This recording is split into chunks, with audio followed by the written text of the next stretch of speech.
Hi, I'm John Ed Matheson. Have you got a minute for a vision lesson?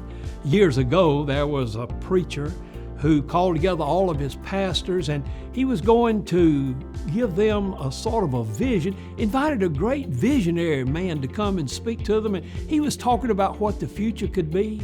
And he said that, we're here in Ohio, but someday you could go from Chicago to New York without going stagecoach or train. You'd be able to fly. When he heard that, the preacher stood up, his name was Reverend Wright, and said, "That's preposterous. If God wanted man to fly, he would have put wings on him."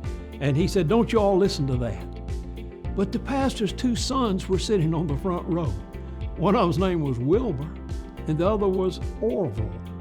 And they heard what the man said. And they came down to Kitty Hawk, North Carolina, and they developed a vehicle that would fly. I've been to Kitty Hawk. I've seen the Methodist church where they were.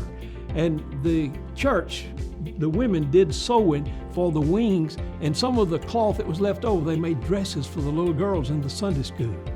Hey, but then after that first flight there at Kitty Hawk, Orville and Wilbur were really, really smart. They moved to Montgomery, and they continued to develop their whole idea of flying. And Maxwell Air Force Base became a part of that.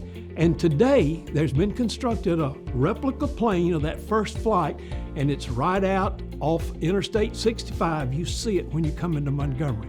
Two boys had a vision, and boy, air travel is a result today. I've been to India several times in recent years.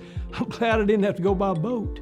I'm glad those boys, those preachers' kids, listened to God, saw a vision, and brought it to fruition. And you can too.